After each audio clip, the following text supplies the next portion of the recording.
Welcome to Take 5, your 5-minute inspirational message from Solid Rock Drogheda. We're in a journey through the Old Testament. We're looking at each book of the Old Testament and seeing how there Jesus is prophesied, prefigured and foretold.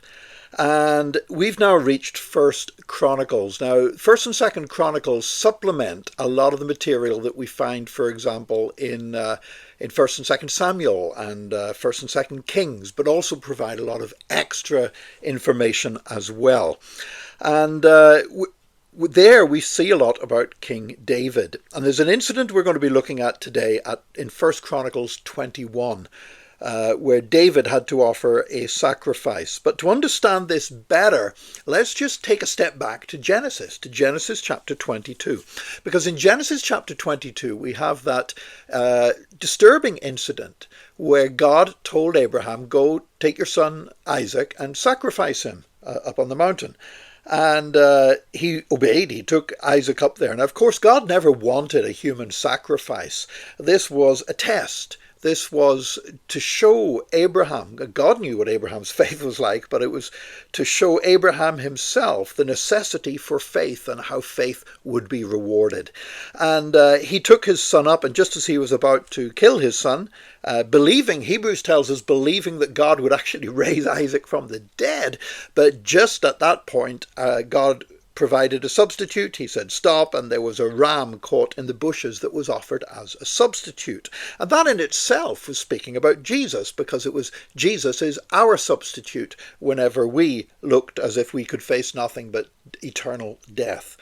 Now, in 1st Chronicles 21, we have another incident which is linked to that, and it's also quite a difficult one to understand. It's quite disturbing when we read it, because David carried out a census of his people. And that might not appear to be something that's that wrong, but nevertheless it resulted in a destroying angel rampaging through the land, similar to the angel of death that had gone through Egypt at the time of Moses. And probably because David taking this census was a pride of his overconfidence in his strength of his armies rather than in the Lord to be his protector. But anyway, this avenging angel, destroying angel, is rampaging through the land, and it reaches the threshing floor of Araunah, the Jebusite, just outside Jerusalem. And if that destroying angel comes into Jerusalem, there's going to be loads and loads of people are going to die. And there at that spot on Mount Moriah, it was the same spot where this angel was now standing at Araunah's threshing floor. That's the same spot where all those years before Abraham had gone to sacrifice Isaac on Mount Moriah. And by the way, it's also the same spot where the temple would be built under Solomon, and where indeed the Temple Mount still is today in Jerusalem. And David begged for mercy. He could see the angel stood there, and Araunah and his 4 sons could see the angel stood there ready to wreak more havoc. And David begged for mercy and cried out to God.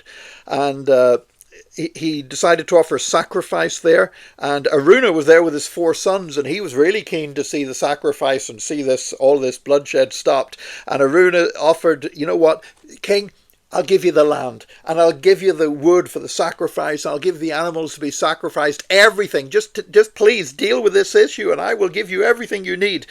And David says this, I will not take for the Lord what is yours, or sacrifice an offering that costs me nothing. And David had caught on to an amazing biblical principle, that a sacrifice must cost something. And David says, I don't want this to cost me nothing. This has got to be a real sacrifice. It's got to cost me something. And that sacrifice, it worked. The avenging angel did not go ahead and destroy Jerusalem. Now here's the deal with that. That sacrifice of David's was reminding us in advance of the greatest sacrifice that would ever take place. You know, when we talk about Jesus dying on the cross, people say, well, he was God, so it wasn't really that much. He died, he rose again. It cost the Father everything to watch his Son die upon the cross. And the New Testament puts it this way. 1 Peter chapter 1, verses 18 to 20.